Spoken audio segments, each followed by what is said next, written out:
SK 바이오팜부터 해서 카카오 게임즈, 빅히트 엔터 이렇게 계속 이어지면서 대박을 터뜨렸는데 전반적으로 올해 공모주 시장 좀 어땠나요? 공모주 시장 정말 뜨거웠죠. 특히 이제 SK 바이오팜 말씀하신 게 따상상상까지 갔었고요. 카카오 게임즈는 따상상이 갔었죠. 근데 이제 빅히트, 최근에 했던 빅히트 엔터테인먼트가 첫날 따상에서 좀 무너졌습니다. 아주 뜨겁게 올라왔던 그 SK 바이오팜이나 카카오 게임즈, 그리고 최근에 이제 빅히트 엔터테인먼트까지 최고가 대비해서 좀 하락률이 좀 있어요. 공모주 투자를 사실 올해 같은 경우에 특히 확 이렇게 붐이 일어난 것 같은데 사실 뭐 어떤 매력이 있길래 이렇게 달려든 걸까요, 투자자들이? 올해처럼 이 대여급이 한꺼번에 쏟아진 적은 전 처음인 것 같습니다. 또 주식시장이 워낙 호황이기 때문에 유동성이 워낙 좋았던 것도 있는 것 같고, 처음에 바이오팜이 불패 신화를 열면서 환상 같은 것도 있었지 않았나라는 생각을 합니다. 빅히트 같은 경우는 생각보다 소위 말해서 따상 이렇게 예상을 했었는데 그렇게까지는 못 갔거든요. 원인이 좀 어떻게 가야 될까요? 여러 가지 이유가 있겠습니다만 기본적으로는 공모가 자체 시가총액이 워낙 상장할 때부터 덩치가 컸던 것 같고요. 소위 말하는 따상상을 가려면 시가총액이 10조를 훌쩍 넘어서야 되는데 그건 좀 쉽지 않은 일이었던 것 같고요. 실제로 시장에 상장된 이후의 주가의 퍼포먼스는 초반에 유통 주식 수가 굉장히 많은 역할을 하는데 SK 바이오팜이나 카카오 게임즈가 유통 주식 수가 적었던 데 반해서 빅히트는 유통 주식 수가 좀 많다라는 것도 악재가 됐던 것 같아요. 또 하나는 바이오팜이 상장되는 시점하고 카카오 게임즈가 상장되는 시점은 굉장히 강세장이었습니다. 반면에 지금은 시장이 좀 주가 조정이 좀 많이 받는 구간이어서 운도 좀 없지 않았나 그런 생각도 합니다. 올해 이제 연말까지는 일단 뭐 좀 대여는 없을까요? 일단 대여들은 올해는 다 마감이 됐다고 봐야 될 것 같고, 이제 내년도에 어떤 기업들이 하는지를 봐야 될 건데요. 연내에는 제 생각에는 뭐 없을 것 같습니다. 성장주들이 상장을 하기에는 좋은 여건도 아닌 것 같고요. 예. 물리적인 시간을 감안해도 내년 초부터는 좀 나오지 않을까 이렇게 생각합니다. 향후에 이런 대여급들이 나올 건데 어디서 나올 거냐라고 보면 카카오 그룹이라고 말씀을 드리고 싶고요. 왜 그룹이라고 표현했냐 하면 이거 재미있습니다. 우리나라 대기업 집단 중에 계열사 수가 카카오가 삼성보다 많습니다. 삼성의 계열사가 60여 개이고요. 그런데 카카오가 105개나 됩니다. 근데 그 105개 중에서 상장되어 있는 회사는 지금 2개밖에 없는 거잖아요.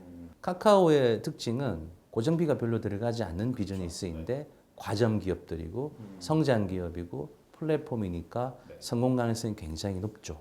개인적으로는 카카오 그룹의 IPO 스케줄을 꼼꼼하게 한번 보시는 것도 뭐 자산을 증식하는 데는 굉장히 도움이 많이 되지 않을까 생각합니다. 폭발적인 붐인데 투자할 때 유의해야 될 사항은 어떤 게 있을까요? 분할방 같은 이런 투자 방식은 안 될 것 같고요. 기본적으로는 대여금을 하시는 게 좋을 것 같습니다. 개인적인 생각에는 성장 기업들 중에 과점하는 회사들을 좀 골라서 투자하셨으면 좋겠고요. 제일 중요한 건 청약을 하고 나서 상장을 한 이후에 어떤 전략을 가져가는지가 수익의 결정적인 것 같은데, 공모 자체는 성공을 했으나 매도 타이밍을 못 잡아서 사실 손실을 보는 경우도 없지 않아 있을 것 같아요. 신규 상장 주식들은 보호에서 풀리고 하게 되면 상장하고 한 6개월 전후에서는 또 굉장히 퍼포먼스가 좀 안 좋은 경우도 있습니다. 청약의 목적을 좀 명확히 하셔서 청약 자체에 성공했다면 상장 초반에 과감하게 차익 실현을 하시는 게 좋겠다. 네. 공모주를 하면은 무조건 따상이 간다. 좀 우려가 됐었는데 그거가 지금 최근에 이제 빅히트 엔터테인먼트 첫날 좀 모습이 나오지 않았나 생각이 들어요. 근데 그거를 또 그 기업의 뭐 대표자에게 막 항의를 한다던가 이런 거는 이제 좀 어떻게 보면 좀 학습이 필요한 저희 같은 전문가들이 교육을 좀 해드려야겠다. 공모가보다는 아직도 높은 상황이에요. 모든 그 세 기업 모두 다. 그렇다 그러면 사실 따상상상에 매수를 한 거엔 좀 문제가 없었는지 점검이 좀 필요한 거고, 본인 스스로. 어떤 투자든 마찬가지인데요. 불패 신화는 없습니다. 투입한 리스크 대비해서 리턴을 받아가시는 거기 때문에요. 항상 그걸 기본으로 삼고 하셨으면 좋겠어요. 또 하나 중요한 거는 이 기업을 왜 상장을 시켰을까요? 그냥 처음에 공모 투자하신 분들 한번 따상 먹으라고 상장시킨 게 아니죠. 기업은 영속적인 목적을 가지고 운영하는 거잖아요. 우리가 그때 잠깐만 관심을 갖고 말 기업들이냐? 그건 아니죠. 오히려 공모주는 공모주대로 관심을 가지시고요. 또 과도하게 빠지면 매수의 관점으로 관심을 그렇게 생각해 보실 만도 해요. 이런 대어들이 또 상장을 하고 나면 이벤트가 또 있습니다. 지수라고 해서 코스피 200 지수나 아니면 또 MSCI 코리아 인덱스 지수에는요. 이런 대형주들을 일정 부분 편입을 시켜서 지수를 만드는데요. 특례 편입이라고 해서 이거를 지수에 편입을 시킵니다. 이게 지수에 편입이 안 되면 좀 왜곡 현상이 있기 때문에 그렇게 되고 나면 인덱스 펀드들, 이 지수를 추종하는 수많은 펀드들은 기계적으로 매수를 해야 되는 게 있어요. 어느 정도 가격 조정을 받으면 그런 이벤트도 좀 생각해 보실 만하고. 사실 해외 공모주 쪽도 사실 좀 궁금한 부분이 있는데 미국 공모주 시장도 상당히 뜨겁다고 제가 들었거든요. 이제 미국은 우리하고 조금 차이가 있는 게 요즘에 스펙들이 굉장히 또 핫하더라고요. 개인적으로 적극적으로 활용을 하셨으면 좋겠다라는 생각이 들고요. 다만 정보를 취득하는 데 있어서 아무래도 좀 제약 조건이 많지 않습니까? 그래서 아까 제가 이제 분화방처럼 해서 안 된다라고 말씀드렸는데, 근데 충분히 이제 정보를 제공받을 수 있다면 저는 뭐 국내 해외를 가릴 필요는 없을 것 같고요. 최근에 가장 화두인 네. 한국판 뉴딜에 대해서 좀 여쭤보고 싶은데요. 네. 한국판 뉴딜은 코로나로 촉발된 경제 위기, 그 위기를 통해서 다양한 문제점을 발견해내고 그걸 극복함으로써 이제 세계 경제를 선도하겠다는 대한민국 정부의 계획이라고 보시면 될 것 같아요. 간단하게. 예. 왜 주목해야 되나요? 예전에 정부가 주도했던 다양한 프로젝트들이 결과가 좋은 것도 있고 안 좋은 것도 있었는데 네. 기존에는 한국의 특수성을 살려서 야 우리 이거 한번 해보자, 이거 해보자. 그러니까 약간 글로벌 트렌드와 좀 다르게 갔던 면이 있었는데 지금 현재 K 뉴딜, 한국판 뉴딜은 글로벌 선진국들이 갖고 있는 국가 발전 계획과 정확히 일치하고요. 그러니까 정부 정책과 투자 패러다임이 방향이 같다. 근데 이런 경우가 좀 드물었고요. 그래서 그 K 뉴딜 안에서 다양한 기회가 투자 기회가 많이 생길 거라고 저희는 보고 있고 그래서 더욱더 주목을 하고 있습니다. 뉴딜 정책에 있어서 보면 양대 네. 축이라고 할 수 예. 있는 디지털과 그린이 있을 텐데 네. 일단 디지털에 대해서 여쭤볼 건데요. 디지털 뉴딜이라고 하면 어떻게 봐야 될까요?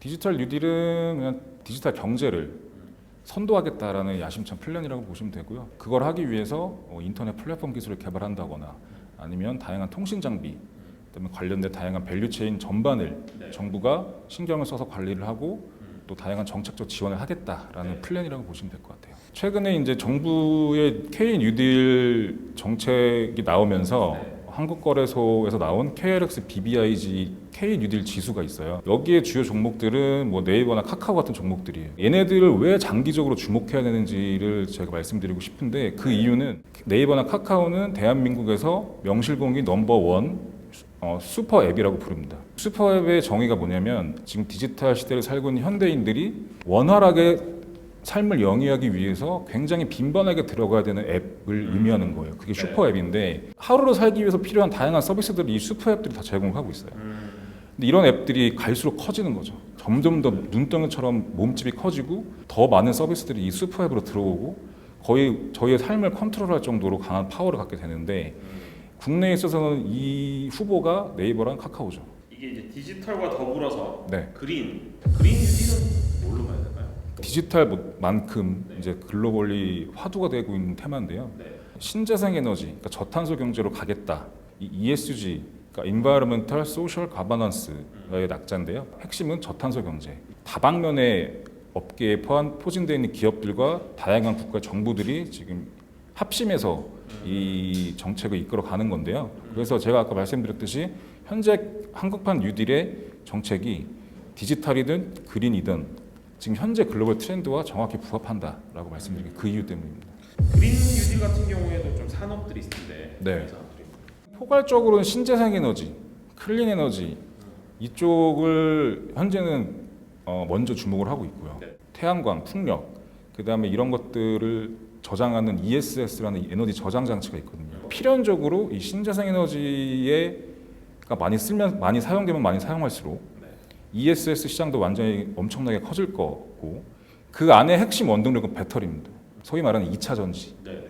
지금 현재 가장 확실한 테마는 ESS 배터리, 그다음에 전기차도 마찬가지입니다. 그러니까 전기차 산업과 배터리 산업, 그다음에 신재생 에너지 산업 이 세 개가 아마 제일 핵심으로 그린 뉴딜을 이끌고 가지 않을까 생각합니다. 글로벌린 테슬라가 있고요. 테슬라가 잘 나가면 기존의 자동차 회사들이 반격을 하겠죠. 폭스바겐이나 뭐 현대차 현대차도 뭐 숨겨진 전기차 맛집이거든요. 왜냐면 얘네가 유럽에서 점유율이 10%가 넘어요.